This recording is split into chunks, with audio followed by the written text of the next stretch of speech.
Orígenes de la civilización adámica, libro 2, capítulo 8. Rosas del atardecer. Buscando siempre la soledad y el silencio, Shiva acostumbraba hilar el algodón o la lana en un jardincillo apartado que se abría como una verde canastilla hacia atrás del pabellón de la reina, al cual estaba unido, como se sabe, el santuario de las mujeres Kodvas. Había allí grandes rosales de Iranía, su tierra natal, que extendían sus verdes pabellones salpicados de rosas blancas y encarnadas junto a un pequeño lago circundado de pedruscos que habíase formado por un pequeño acueducto abierto desde el arroyo Chatel Areb, que Senio había bautizado de lago Evana. Removiendo piedrecillas y añadiendo otras durante todos los años que Shiva habitaba en el pabellón y en el santuario, había conseguido dar al pequeño estanque más o menos la forma y apariencia que recordaba al gran lago Urán que se abría al pie de las grandes montañas que dividían su país del país de Sogdian. Había nacido en la orilla de aquel pequeño mar y al pie de aquellos montes gigantescos, y su alma, que vivía del recuerdo, se encontraba más quieta y serena en aquel delicioso rincón donde las remembranzas parecían cantarle una canción que sólo ella escuchaba. Esta predilección de Shiva hizo que Ada y Evana dijeran un día: llamemos a este jardincillo sin nombre el jardín de Shiva, ya que ella es su más asidua visitante y la que con tanto amor lo cultiva. Todo el valle del lago Urán había sido del dominio de su padre, pero ella sólo recordaba la cabaña labrada en la falda del monte Sagrón, donde pasó al lado de su padre, ya despojado, los años de su infancia, y amontonando piedras y troncos había formado una cabaña imitación de aquella, donde ella, abandonándose a veces a sus dulces recuerdos, evocaba la memoria de su padre, sentado sobre una piedra junto al hogar, mientras ella le escuchaba la historia 100 veces repetida. Todo este valle lo llenaban mis ovejas, mis camellos, mis elefantes y toda la falda de esta montaña, hasta la orilla del lago se iluminaba al anochecer con los fuegos del hogar de mi pueblo, que era numeroso y fiel, mientras mis graneros y mis ganados le aseguraban la manutención. Mas cuando el anciano Aranzán fue prisionero y despojado, los que le habían servido gritaban: «Querrea las piedras, viejo loco», ya que no fue capaz de oponerse al extranjero. Vive y muere en esta caverna, hija mía, donde las piedras te darán más bien el pan antes que los hombres egoístas, perversos, engendros de los genios del mal. Después recordaba Shiva cómo, en confirmación de las palabras de su padre, el torbellino de furias que la arrebató de la cabaña después de ver morir acribillado a lanzazos a su anciano progenitor, y al igual que lo hiciera el hombre de las hojas secas, desgranaba también ella, en el plano de cristal de sus recuerdos, las perlas negras y blancas de su azarosa existencia, hasta el momento iluminado con claridades de aurora, en que los Córdova la habían recogido, llevando como único tesoro sus dos hijitas desnudas entre sus brazos sin fuerzas.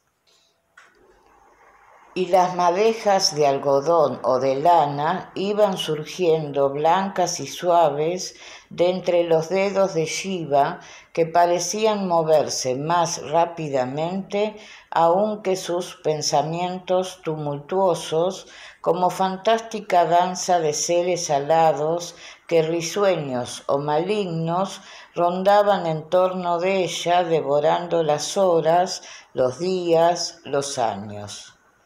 Allí fue a encontrar Eliamabi con sus hijas después que el Córdova Rey, con la magia de su palabra saturada de amor, le había hecho contemplar la situación a través del único prisma que se le haría ver con los colores bellos y diáfanos del amanecer. Sí, sabiendo ya lo que sabes, le había dicho Boindra abriendo la puerta que conducía al jardín de Shiva, eres capaz de permanecer junto a ella sin causar amargura ni pesar, entra, Eliamabi, mas si las leyes y egoísmos humanos aún tienen poder sobre ti, vuélvete atrás, porque serías criminal si sobre viejas heridas que aún sangran abrieras otras nuevas en ese espíritu que a costa de heroicas inmolaciones va subiendo la montaña de su purificación. Eliamabi no habló, pero sin detenerse entró. Sus dos hijas le acompañaron hasta ponerle en un pequeño senderito bordeado por ambas partes de laureles y de mirtos que iba a terminar en la pequeña cabaña junto al estanque. Allí la encontrarás hilando. Que la paz sea contigo, Padre. Y ambas se encaminaron al santuario donde el consejo las esperaba para la ceremonia de la reincorporación en su seno, según se acostumbraba con todos los individuos de la institución que habían realizado misiones al exterior. Era sencillamente una tierna manifestación de amor fraternal consistente en cánticos, en aspersiones de aguas puras, vitalizadas, en poner sobre las cabezas las manos, irradiando todo lo que de grande y bello puede transmitir un ser sobre otro ser. Mi corazón te esperó tanto tiempo que murió esperándote, murmuró Shiva cuando Eliamabi se detuvo a la puerta de la cabaña.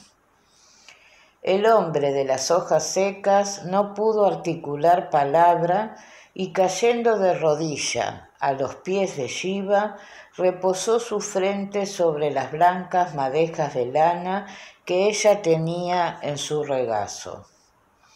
Shiva dejó el uso y continuó haciendo el movimiento maquinal y como autómata de retorcer la lana, pero en los cabellos ya grises de aquella cabeza apoyada sobre sus rodillas. Oh, qué fantástica danza de recuerdos y de pensamientos iluminaban y oscurecían el aura de la cabaña junto al estanque, donde tendían sus pabellones de verdor los rosales de Irania. Aquel silencio cantaba, hablaba, reía, lloraba. Shiva, Shiva, dijo por fin Eliamabi, las olas de todos los ríos, las piedras de todos los montes de este continente, las costas del mar grande han aprendido de memoria tu nombre. tanto es lo que te he llamado. ¿Dónde está el Dios del amor que así huyó y se ocultó para nosotros? La pequeña mano de Shiva se posó con suavidad de pétalos sobre aquellos labios angustiosos que tan amargamente se quejaban. Calla, Eliamabi, que ofendes al Dios del amor. ¿No le ves acaso en este momento flotar como un arrebol sobre estas aguas serenas en que se reflejan los rosales en flor de nuestra tierra? Si Él no viviera en nosotros mismos, ¿estarías tú ahora junto a mí como estás? Una fresca ráfaga de viento que siempre soplaba al atardecer agitó las ramas de los rosales, cuyos pétalos blancos y encarnados caían como una lluvia sobre las aguas tranquilas y sobre la techumbre de hojas de palmera de la cabaña. Rosas del atardecer, rosas de la montaña de Iranía, exclamaba Eliamabi, recogiendo con amor aquellos suaves pétalos que le acariciaban al caer. Si los rosales reviven y se renuevan como los hombres, Shiva, ¿serán estas rosas las mismas que perfumaban tus cabellos bajo el cielo terso y radiante de Susián, cuando al despedirme de ti para ir a buscar el precio de tu rescate, dejaba un beso en tu frente mientras te decía: espérame que volveré para comprar tu libertad, aunque deba sacar el rescate de las entrañas de la tierra o del fondo del mar? ¿Serán las mismas? Puede que sean las mismas, respondía Shiva, las que acariciaron nuestro amanecer y estas que ahora deshojan sus pétalos al impulso del viento en el atardecer de nuestra vida. Rosas, rosas de Irania que escuchasteis los idilios de amor de nuestra juventud y bebisteis nuestras lágrimas y escuchasteis nuestras quejas y espiasteis los ocultos pensamientos que a distancia volaban del uno hacia el otro, sin sospechar siquiera dónde nos encontrábamos. Exclamaba de nuevo el hombre de las hojas secas, recogiendo a puñados los dulces pétalos que continuaban cayendo como perlas blancas y rojas desgranadas desde los cielos por sílfides invisibles. ¿No sois acaso tan lozanas como aquellas? Pero también aprenderéis nuestros nombres y alfombraréis de nuevo nuestro camino y volveréis a escuchar nuestras confidencias, rosas del atardecer. Boindra había dicho verdad, había dicho la gran palabra, la sabia palabra, cimiento y corona de toda la sabiduría Kodva.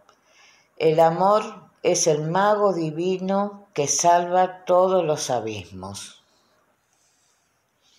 Nun-ma-ki. Tal fue el nombre que en la época neolítica se dio a la región que la historia antigua ha llamado Media o Elán y que está situada entre el mar Caspio y la inmensa mole de los montes Zagros. Nun-ma-ki significaba país de Numú en la lengua de los Makchas, que era la raza que por entonces la habitaba, y tal nombre fue dado a aquella comarca por Eliamabi y Shiva cuando las vueltas y revueltas de la vida les devolvieron el valle aquel en que el anciano Aranzán había visto caminar en manadas sus camellos y sus elefantes, y el horizonte de sus noches iluminado por el resplandor de millares de fuegos en que cocían sus alimentos sus pueblos y servidores. Aunque tarde a veces los pueblos hacen justicias a los hombres que de verdad les amaron, y los machas, habituados a la autoridad suave y paternal de Aranzán, no sufrieron largo tiempo el yugo pesado y duro de los caudillos gomerianos que los habían esclavizado. Arrojados del territorio los invasores, supieron por los codvas de las orillas del Mar del Norte, el Mar Caspio, donde se había retirado Selimán y que la hija de su señor se encontraba en las orillas del Éufrates con su marido y sus hijas. Los ancianos de la comarca dividieron su territorio en dos porciones iguales, costaneras ambas, del gran lago Urán, la una para Selimán y la otra para Shiva. Mas como el primero había comenzado su actividad misionera en el país de Tea, a la cual se dedicó con grande ardor, renunció en favor de su hermana y de sus hijas todos sus derechos, pidiendo únicamente que aquel país que le habían adjudicado fuese llamado Nun Ma Ki, país de Numú, y que se adoptase en él la ley dada por los codvas a los pueblos de la alianza del Éufrates y el Nilo. Y Shiva, la pobre Shiva que hemos visto arrastrarse por el suelo como una larva, como un harapo de humanidad, fue consagrada reina codva con el nombre que según su lengua y costumbres quiso darle su pueblo que la reclamaba, Suisini Man Shiva, que significaba Divina Madre Shiva. Al correr de los siglos, el nombre de Shiva ha pasado a la categoría de divinidad que han adorado diversos pueblos en las inmediaciones de aquellos países, divinidad que aún ahora tiene cultores entre algunas razas de la India occidental. Los dulces y místicos chiítas de la Persia actual parece que conservarán vibrando aún en sus canciones, en sus poemas clásicos, en sus antiguas leyendas y tradiciones, algo del perfume del alma codva que en el atardecer de su vida física fue a derramar en los valles del lago Urán el amor, la paz, la fraternidad y toda esa pureza de sentimientos que constituía la esencia de la sabiduría de los hijos de Numú. El eterno amor te manda de nuevo, Shiva, a tu país natal, le dijo Boindra al despedirles en la inmensa explanada que se abría ante el pórtico de la paz. No olvides jamás que eres una paloma mensajera de la divina ley cerca de aquellos pueblos que en la nueva eflorescencia de tu amor verán el rayo de luz que los guiará a sus altos destinos.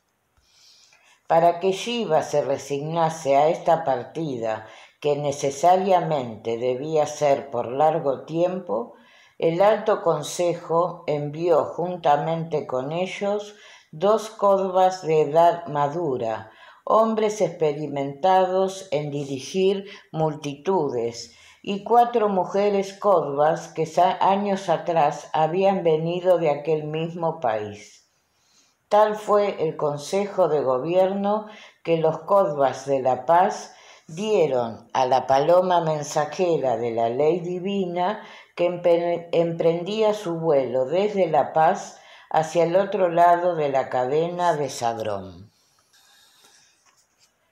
Antes de que la enorme barca en que se disponían a atravesar el Éufrates cortara amarras, Shiva y Eliamavi preguntaron a Boindra, que con Ada, Adamu y Evana y las 2 hijas de aquellos los habían acompañado. ¿Nos recibiréis con tanto amor si tornamos algún día a vosotros? La paz será siempre vuestro hogar mientras los codvas del Éufrates no olviden lo que son en medio de los pueblos. Eliamabi y Shiva extendieron sus manos sobre sus dos hijas, que les vieron partir sin dolor, porque la felicidad de aquellos dos seres que el eterno amor acababa de reunir parecía reflejarse en todos cuantos conocían la dolorosa tragedia de aquellas vidas azotadas por el infortunio durante tantos y tantos años. Dado el temperamento retraído y silencioso de Shiva, sus dos hijas habían crecido más como hijas de Adamo y Evana que de aquella que les trajera a la vida, sin contar con que la alianza espiritual de Joevan y Sofía, o sea, Mavi y Elia, era más antigua y estrecha con Evana que con su madre carnal de esta hora. Para los hijos de Numú, grandes cultores del espíritu, se realizaban estas separaciones materiales sin esfuerzos y sin angustia, sin marchitar la exuberancia de los afectos puros de familia, grandeza que jamás han podido imitar las instituciones monásticas modernas, basadas en el desprecio de las leyes naturales y en una moral estrecha, mezquina y rígida, cristalizada en dogmas y en leyes que, anulando la voluntad, la razón y el libre albedrío, hacen del espíritu humano una lámpara artificial de luz mortecina en vez de resplandor de estrella que sirve de norte y guía a los viajeros.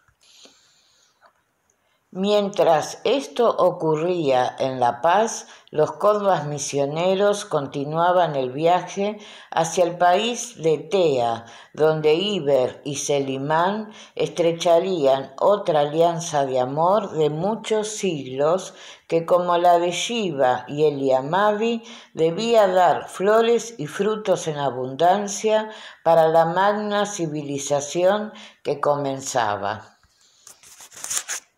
El reino de Bau. A medida que nuestros misioneros avanzaban hacia el norte, las costumbres de los habitantes eran menos encuadradas dentro de la ley de la gran alianza del Éufrates y el Nilo, debido en parte a la dificultad para las comunicaciones de unos pueblos con otros. Podía notarse, no obstante, más ignorancia que maldad, lo cual hacía propicio el ambiente para una gran renovación. Somos sembradores de paz y de amor, decía Abel en las veladas a la luz de la luna, a la puerta de sus tiendas o bajo el frondoso ramaje de los árboles a cuya sombra se detenían para descansar. Y si bien la mayoría de estos pueblos no pueden aún comprender la eterna verdad en toda su esplendorosa magnificencia, el lenguaje del amor lo comprenden todos los seres de la creación, desde el vegetal hasta el hombre, y el codva debe adaptarse a la capacidad mental y espiritual de los pueblos que busca levantar y redimir. La inmensa pradera denominada entonces Ur-Bau, que los codvas traducían Reino de Bau, es el país que después se ha denominado Mesopotamia y que se encuentra abundantemente regada por el Éufrates y el Hiddekel o Tigris, de una fertilidad maravillosa, aunque todavía en aquella remota época era de un clima frío la mayoría parte del año, ofrecía grande abundancia y una extrema facilidad para la vida de hombres y animales.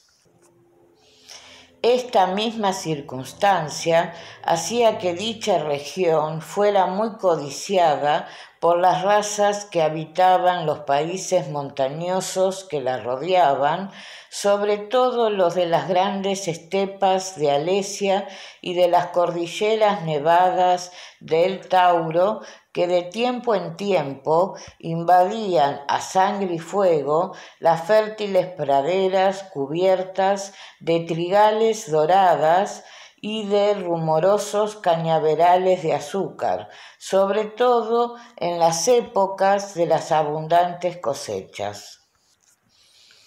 Estas invasiones habíanse hecho menos frecuentes desde que la Alianza tendió su red protectora de arqueros en torno a los países que la formaban. No obstante, los urbaucinos o hijos de Bau sentían grandes alarma a la llegada de extranjeros a su país, pues dada su natural sencillez, fueron muchas veces engañados por invasores que bajo el pretexto de llegar en viaje de compra de ganados, de lanas o de cereales, habían sorprendido a los habitantes despojándolos a veces de vidas y haciendas. Y conforme a los elementos de que disponían, eran los medios de defensa que usaban. La más importante de sus ciudades era Subartú, situada sobre la costa oriental del Éufrates, a 2 millas más o menos, y unida a él por un gran acueducto que denominaban Aguera, y que se cerraba todos los días al caer la noche por medio de una especie de muralla movediza labrada de enormes troncos de roble, a través de los cuales se abrían pequeños orificios destinados a explorar si alguien se acercaba por el lado del río. Al pie de esta muralla había siempre un destacamento de arqueros. La defensa de la ciudad por el lado de campo abierto consistía en grandes pilas de paja seca de trigo, de ramas y de todo cuanto fuera un fácil combustible, cubiertas de tierra apisonada como si fuera una compacta muralla, en forma que, habiendo enemigos cerca, se encendía fuego a la paja, se desmoronaba la tierra y la ciudad quedaba guardada por un círculo de fuego que los de adentro se encargaban de mantener durante días y aún meses con los grandes acopios de paja y ramas que en cada vivienda se almacenaban con este fin. Paralelo a este círculo se encontraba otro que era una planicie circular de arena de varios codos de anchura, cuyo margen interior iba a terminar en las aguas de un canal de igual ancho que estaba inmediatamente limitando el recinto de la ciudad. Esta triple circunvalación era en previsión de que el viento llevara las ramas o pajas encendidas, las cuales iban a morir entre el círculo de arena o entre el canal de aguas venidas desde el Éufrates por la gran agüera que habían abierto y que se bifurcaba en 2 brazos rodeando la ciudad. Los urbaucinos estaban divididos en tribus o familias, cada una de las cuales formaba un barrio de aquella inmensa ciudad. Estas eran como la aristocracia de aquel país.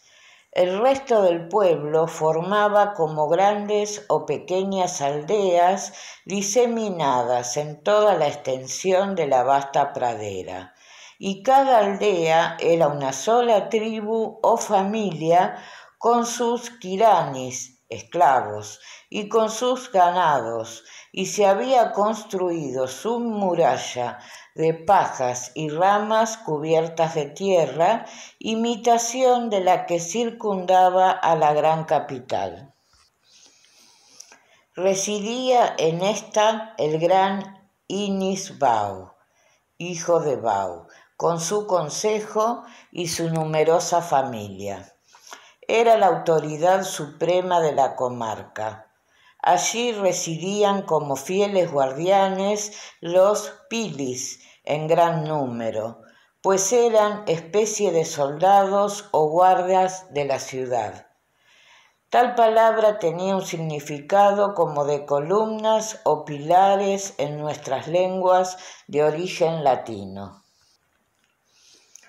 Según sus viejas tradiciones, el dios Bau había caído al Éufrates desde una estrella lejana y le había salvado de perecer ahogado una oveja que acababa de ver hundirse en las olas su corderito pequeño, y que al ver flotar al dios niño envuelto en blancos cendales lo sacó a la orilla juzgando que era su hijo. Bau creció entre las majadas y, según su extraña creencia, los dientecillos del divino niño eran granos de trigo que al caerse en la edad competente germinaron en la tierra, produciendo aquellos dorados trigales que eran el orgullo y el asombro de extranjeros y nativos. El dios había marcado, pues, el género de vida de su pueblo escogido. Debían ser pastores y agricultores, y lo eran de corazón y de alma, pues para ellos el cuidar sus majadas y labrar sus campos, ritos de su culto y de su creencia. Por eso, desde el gran Inis Bau hasta el último Kirani, debían haber sembrado por lo menos 20 veces el trigo en su juventud, condición indispensable para permanecer como ciudadano en aquel país. Tal era la tradición entre mitológica y real que conservaban entre ellos y que pasaba de unas generaciones a otras, ya verbalmente o grabadas en láminas de piedra, en cortezas de árboles o en grandes planchas de madera de roble con las inscripciones marcadas a fuego. Pero la historia real de los orígenes de este pueblo era otra. En época aún más remota, hubo una copiosa invasión de aguas en que los 4 grandes ríos de aquella pradera que se habían desbordado por el deshielo repentino de los eternos glaciares que cubrían de nieve eterna las grandes cordilleras vecinas. La aparición de un gran cometa en la atmósfera de la Tierra provocó durante muchas lunas un calor sofocante, como si llamaradas de fuego circundaran el globo en todas direcciones. Por natural y lógica consecuencia, todo aquel inmenso valle cortado por 4 grandes ríos debía quedar convertido en una gran balsa de agua. Los habitantes de las regiones montañosas afectadas por el sofocante calor habían tratado de salvarse en barcazas hechas de troncos donde juntamente con parte de sus ganados habíanse dejado llevar por la corriente de las aguas en espera de encontrar sitio seguro para establecerse. Y cuando las aguas habían ido a descargarse en los mares del continente, aquellas grandes balsas habían encallado en los pantanos costaneros de los ríos de la Mesopotamia. Algunas familias con sus animales se habían salvado, y un sacerdote llamado Bau había grabado en un tronco de haya unas palabras cuyo significado era este: una estrella me trajo entre las aguas desbordadas a esta tierra donde unas ovejas y unos granos de trigo me han dado vida, paz y alegría. Bau, hijo de Llamas.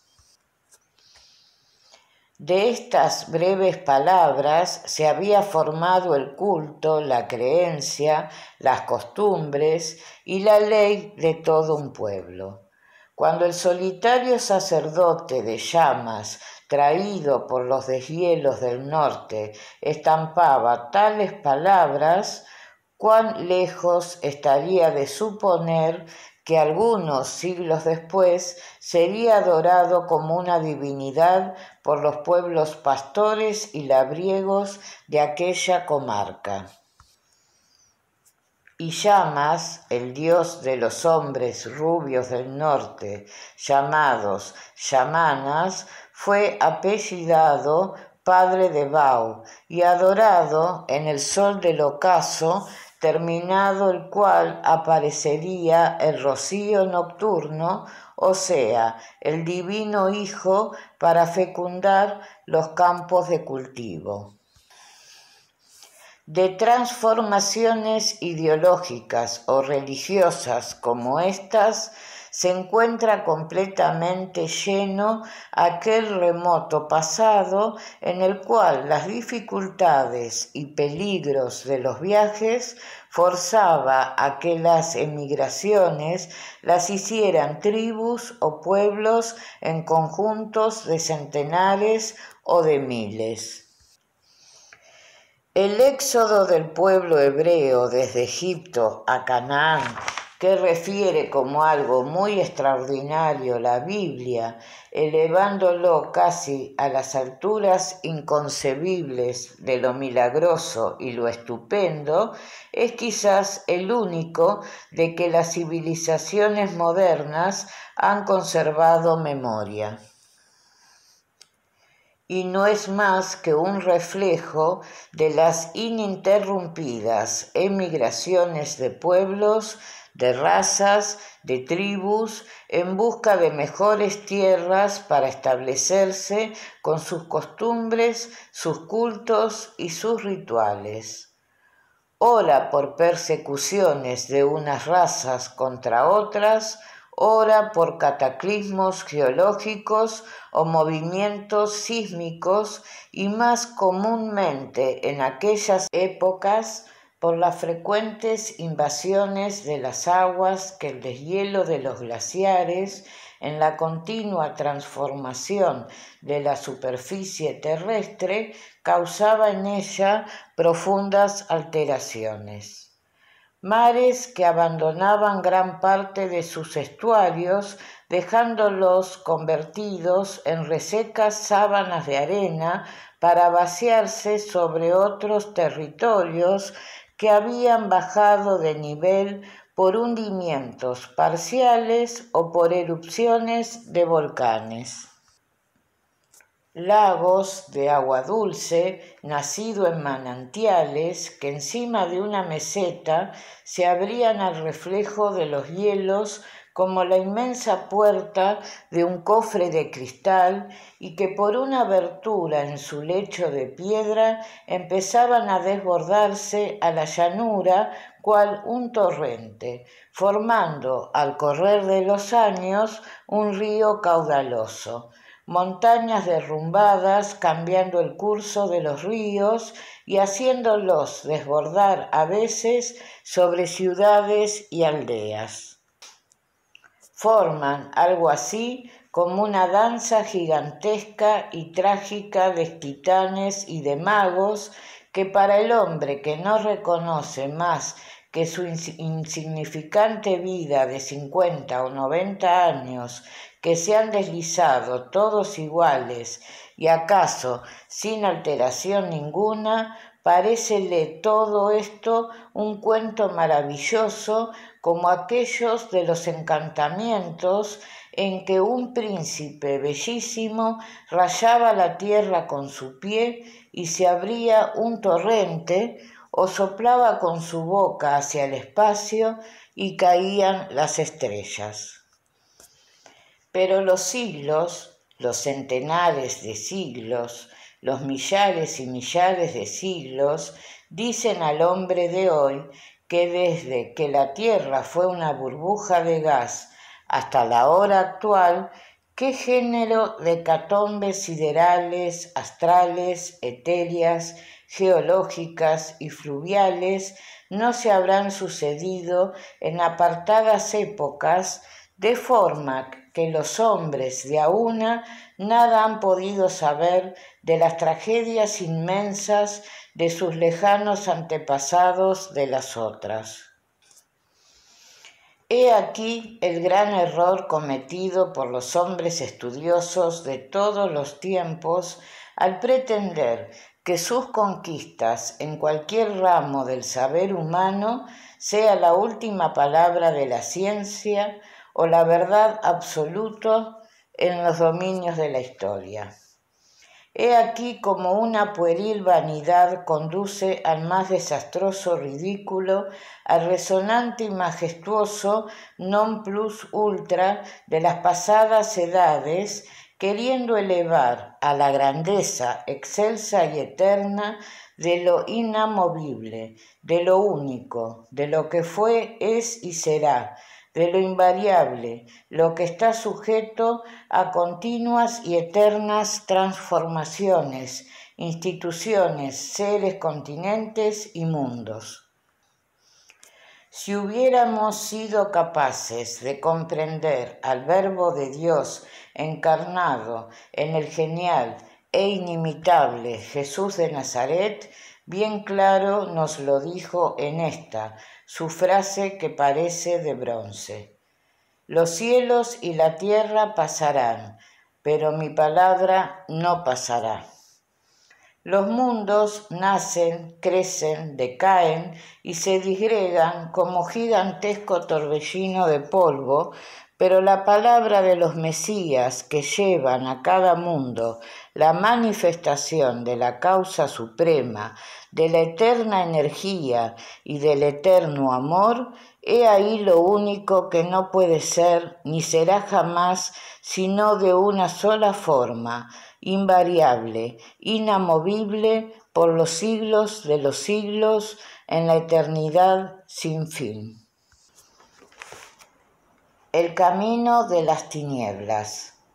El lector recordará que Caíno y Abirón tenían una cita importante en la pequeña isla del Éufrates, donde los sacerdotes cuschitas tenían su templo. Antes de que terminara el plazo convenido, dos circunstancias favorables habían ocurrido en el campamento Codba: la partida de Eliamabi y sus hijas hacia La Paz y la reanudación del viaje de los misioneros con rumbo al norte. Abirón quedaba con sus 40 jornaleros terminando las viviendas de los refugiados que por formal promesa conseguida de Ismacú debían continuar amparados por una especie de consejo de los mejores hombres y mujeres del país que se denominó Auxiliares Codbas. Abirón meditaba: toda la humanidad es como Caíno, habíale dicho Abel, y no obstante Dios le envía los rayos de su sol y la frescura de sus lluvias. Mas él no podía comprender cómo a seres perversos y malvados se les podía permitir que libremente hicieran daño sin tomar medidas de represión y de castigo. Yo no quiero matar a Caíno, se decía en sus meditaciones, pero por lo menos debe llevarse una lección tan severa que le quite la gana de interponerse en el camino del niño. ¿Acaso Senio no me dio a mí la formidable lección aquella que me quitó para siempre la gana de azotar esclavos y de cometer atropellos de todo género? Inquirió, investigó pacientemente todo cuanto le era necesario para planear lo que él llamaba una estupenda corrección para Caíno. He aquí el resultado. El templo Kushchita no era más que una simple pirámide truncada, fabricada al igual que los edificios Torre de Babel, al fondo de la cual se bajaba por una apertura practicada en la explanada superior, que era a la vez lucera y reloj del sol.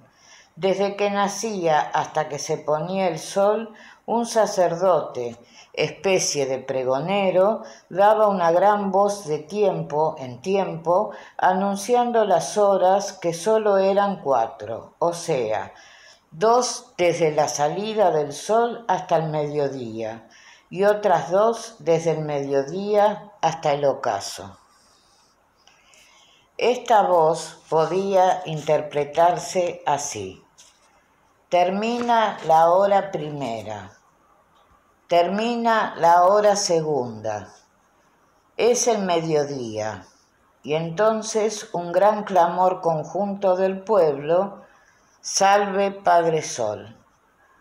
Cuando se repetía esta misma frase al hundirse el sol en el ocaso,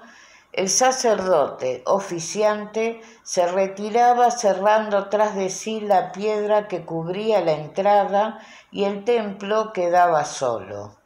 Mas ay del profano que en la hora de quietud del templo se permitiera entrar en aquel lugar.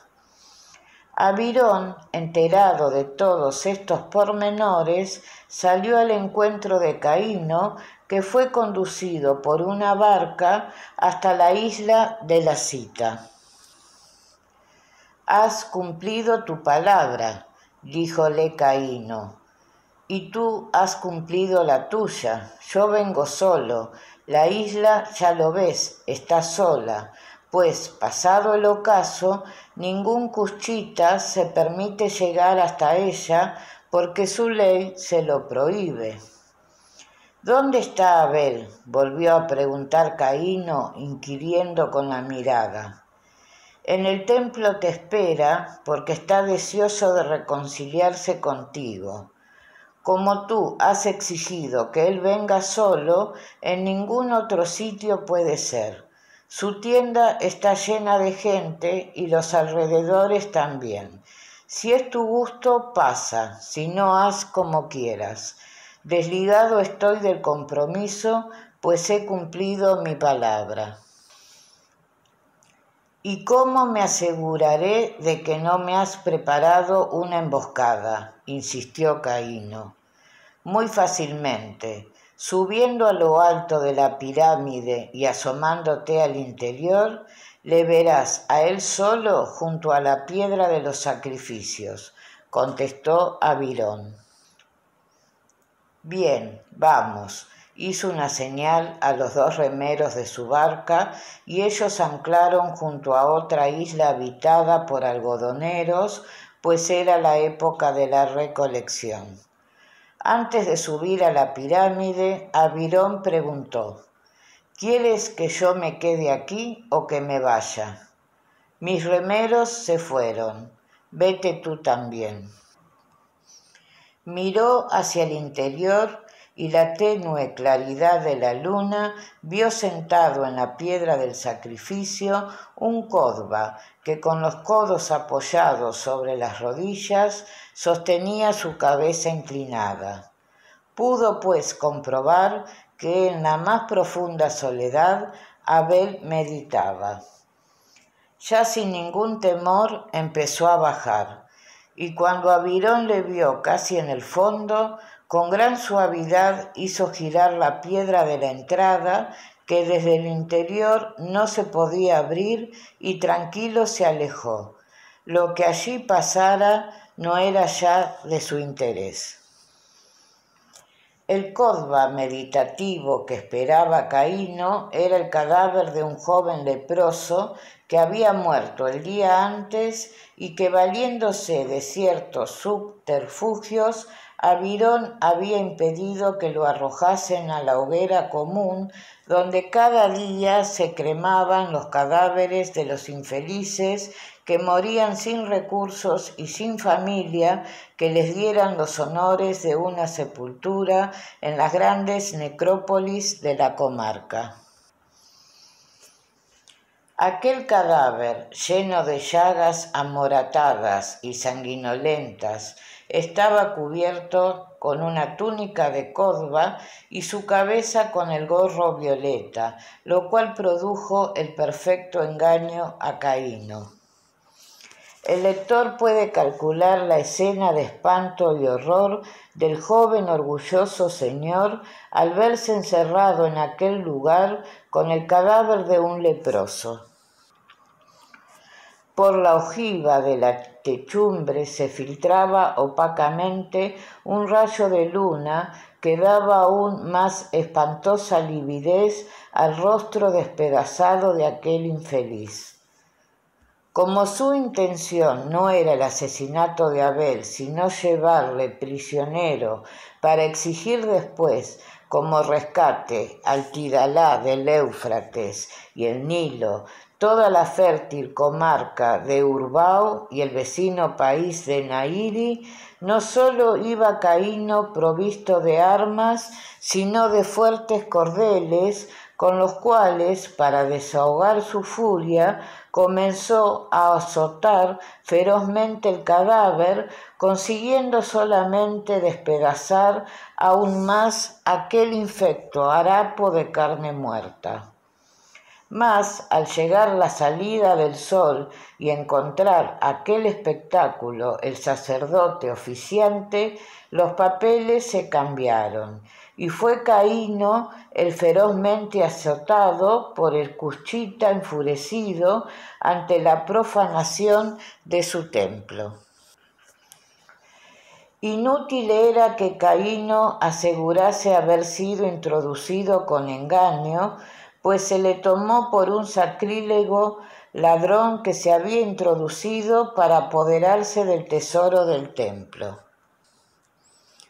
El sacerdote abrió un boquete practicado en la gran piedra del sacrificio y vio el tesoro intacto. Caíno lo vio también, y ya por salvar su propia vida, ya por sacar provecho material de aquella infausta aventura, sacó su puñal de hermoso cabo de oro y piedras preciosas y lo hundió en la garganta de su adversario.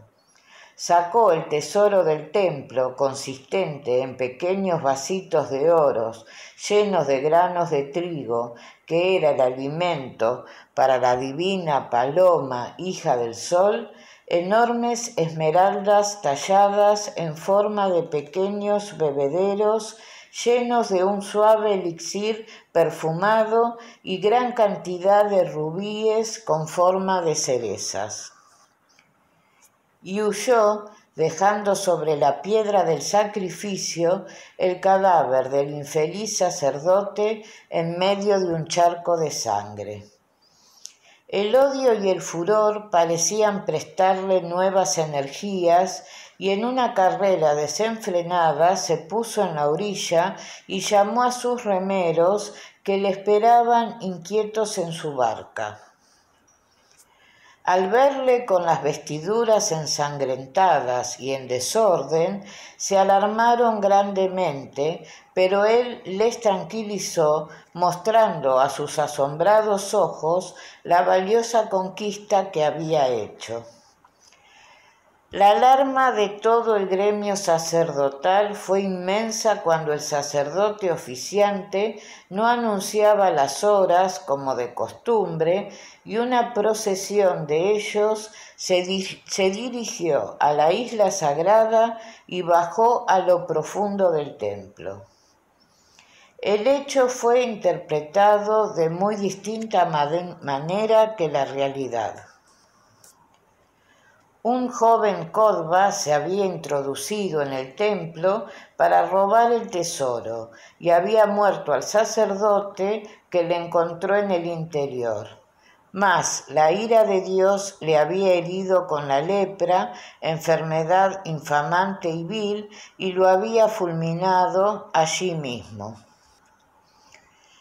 Tal fue la primera versión, pero al intervenir Ismacú en la aclaración del crimen, hizo notar que eso no podía ser, puesto que el tesoro había desaparecido y que la túnica azulada que vestía al leproso era de distinto color, de distinta tela y forma que la usada por los Kodvas.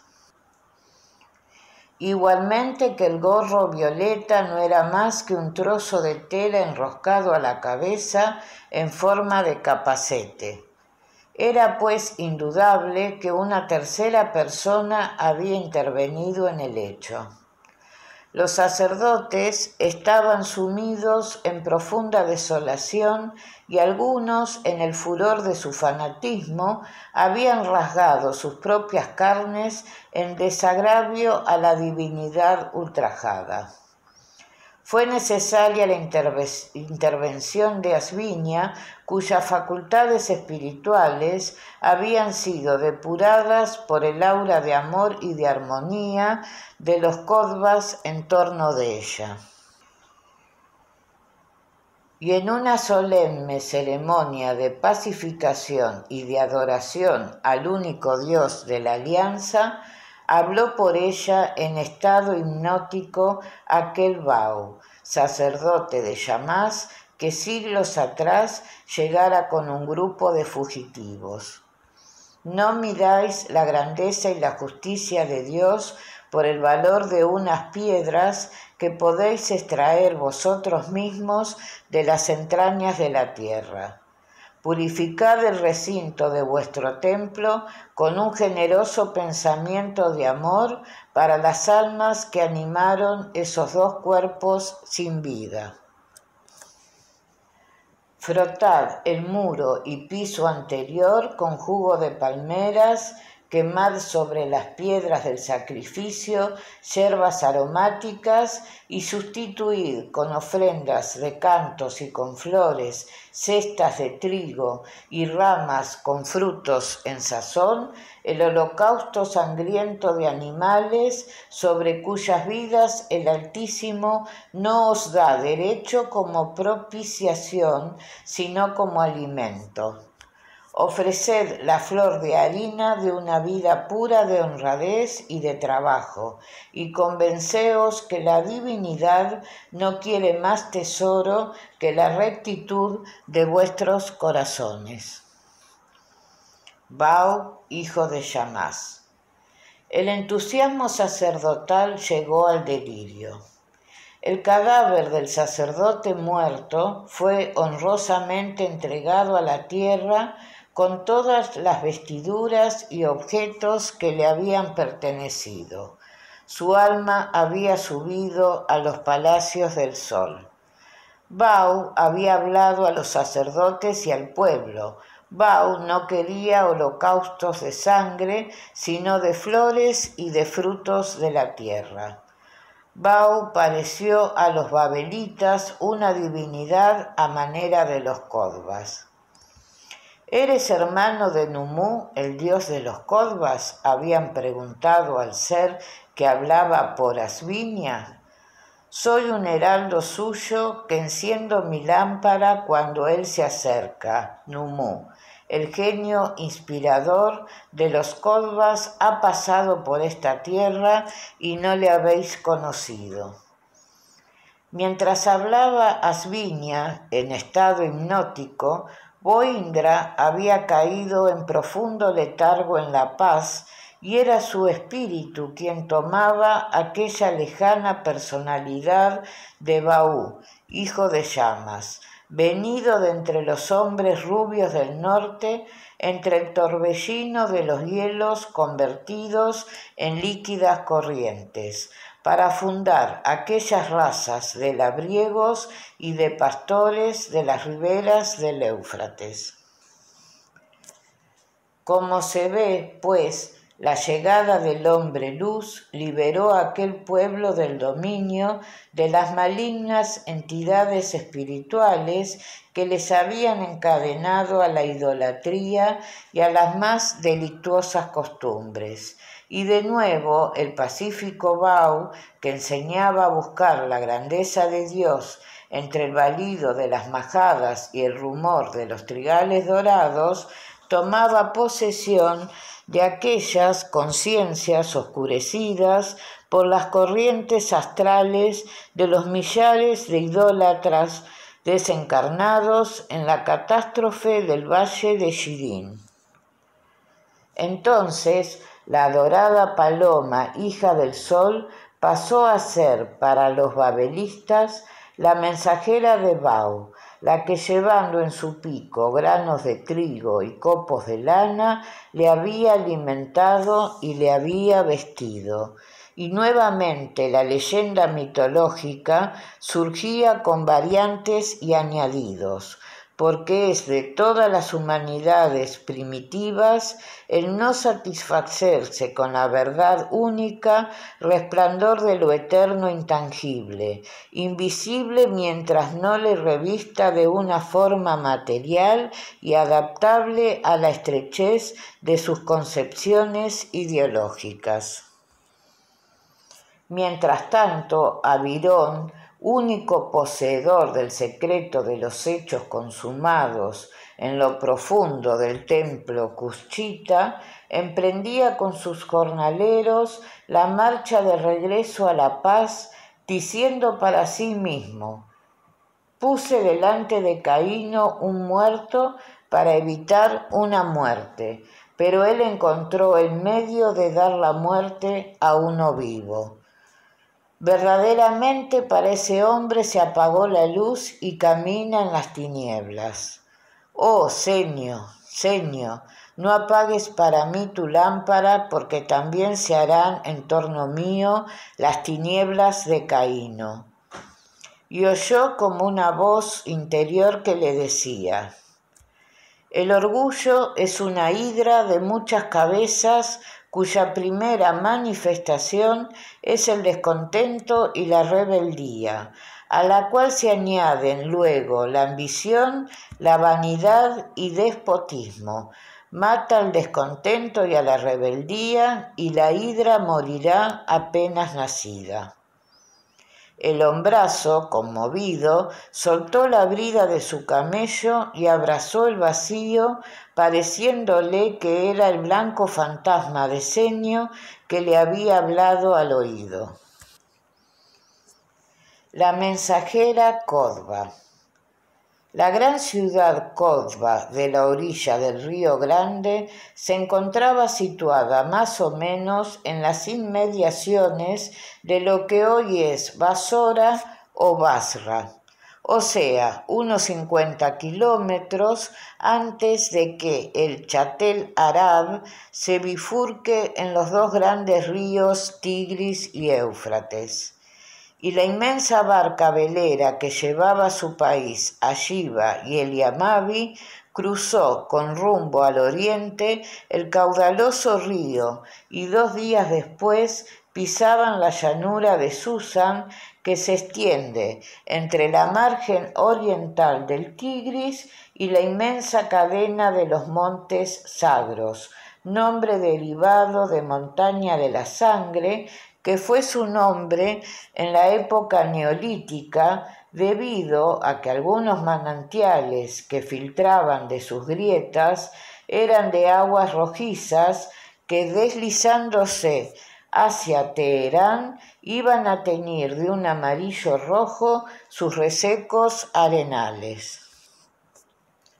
Allí les esperaban la caravana de elefantes y camellos enviada con tal fin por los ancianos del país de Uran, que eran los dominios del príncipe Aranzán, padre de Shiva, sacrificado por un caudillo gomeriano hacía 20 años. Costeando la margen oriental del Tigris, llegaron hasta las cercanías de Bagh-Ada, la posterior Bagdad, donde dejando camellos y elefantes debían continuar el viaje en asnos y mulos, costeando desfiladeros y tortuosos caminos abiertos en la roca viva y teniendo a los pies a muchos metros hondos precipicios donde tronaba la corriente bravía de algunos de aquellos riachos que bajaban torrentosamente de las montañas.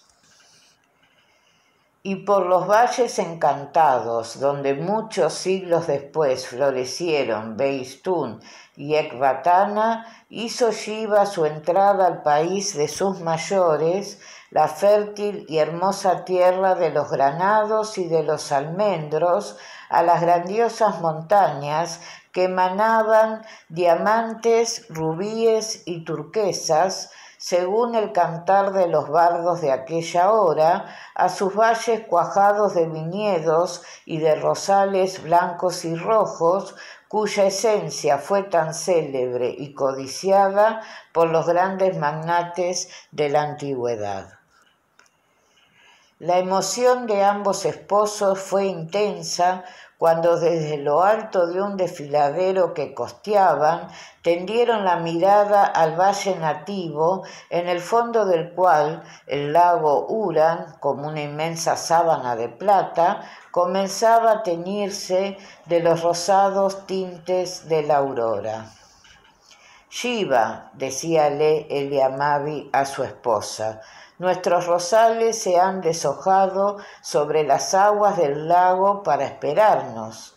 Y Shiva, viendo en las orillas del lago infinidad de blancas ovejas que pastaban y bebían, le contestó: y los almendros han cubierto de capullos de nieve la pradera para darnos la bienvenida. Y la emoción intensa les hizo enmudecer, porque alguno de los ancianos dijo: Aranzán, Aranzán, levanta tu cabeza de la tumba para ver la gloria de tu raza en este día. A esta evocación, los Kodvas, todos, según costumbre, irradiaron intenso amor hacia el alma del anciano, padre de Shiva, la cual vio su imagen flotar serena y sonriente a pocos pasos de ella, que se arrojó de rodillas sobre el césped gritando: Padre, Padre, eres tú que me sales al encuentro para bendecir a tu hija que torna de nuevo al abandonado hogar. Y junto a la visión de su padre, vio Shiva plasmarse la fisonomía y la silueta del hermoso señor aquel que la había amado en las blancas torrecillas de los lagos azules y serenos que la decía: la bendición que imploras sea para entre ambos, porque soy tu hermano. Y los dos cuerpos astrales se abrazaron al esfumarse como suaves tintes que se diluyen en el éter. Los ancianos del país creían que la felicidad había enloquecido a la Suisini Man Shiva y lloraban con gran desconsuelo. Eliamabi, espantado de tal desgracia, trataba de volver a su esposa a la realidad de la hora presente. Solo los dos Kodvas ancianos y las 4 compañeras de Shiva sabían de lo que se trataba, pues ellos habían presenciado la sutil manifestación espiritual debido al desarrollo máximo que de sus facultades psíquicas habían adquirido. Y el más anciano de los Kodvas, llamado Élboro, se acercó a Shiva aún dominada por el asombro.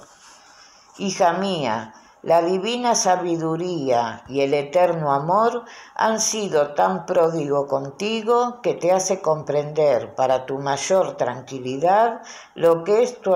actual situación espiritual enlazada con los acontecimientos de tu vida.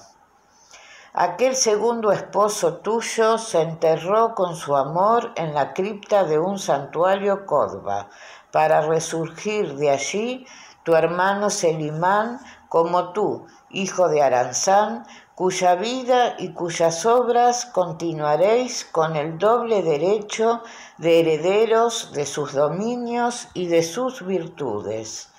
Cálmate, pues, que las aguas puras del amor eterno llenan de flores y de luz los huecos sombríos creados por los errores humanos.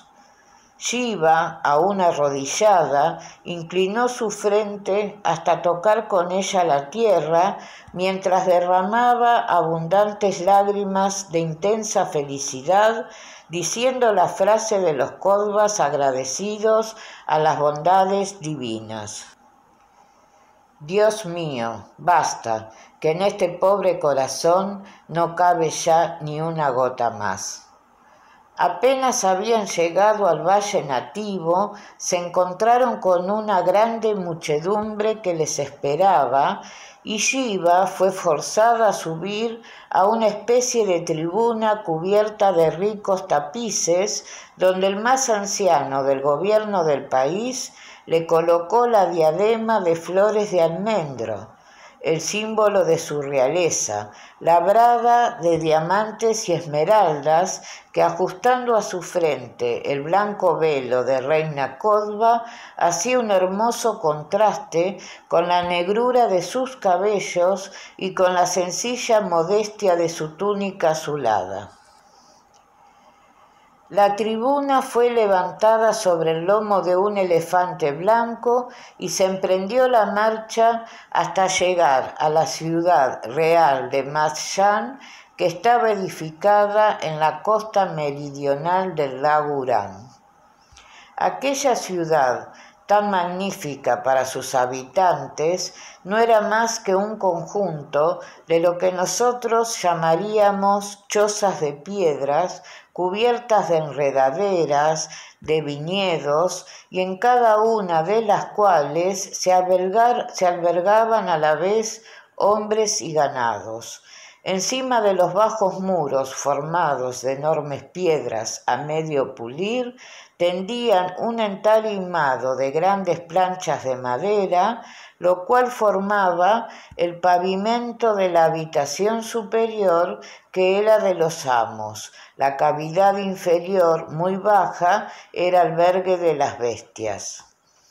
La mansión real era más suntuosa, pues estaba rodeada de un verdadero campamento de grandes cuadras, donde pasaba la vida principesca, los elefantes blancos dedicados a la realeza y una colección de fieras de los más hermosos tipos conocidos entonces, amarradas con gruesas cadenas de cobre, las cuales estaban encargadas de la defensa de las reales personas en caso de un ataque extranjero.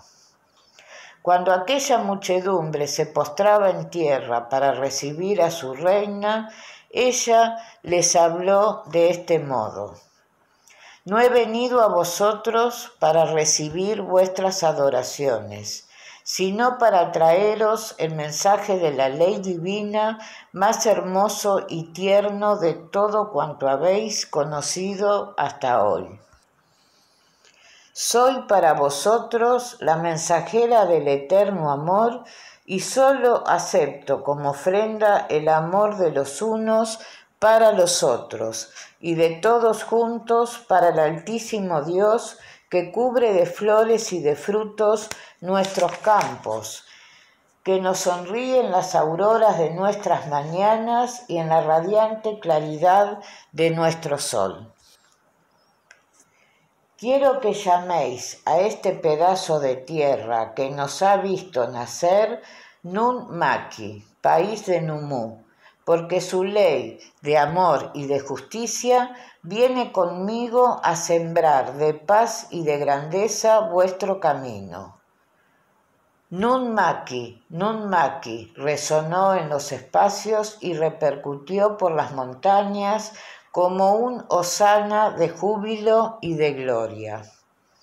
Y si tanto amáis a vuestra man Shiva, continuó diciendo aquella mujer transfigurada por la felicidad, llamaremos a esta ciudad que me dais como sede de estos dominios Aranzán, en memoria de vuestro anciano rey sacrificado tan cruelmente a la codicia de los invasores.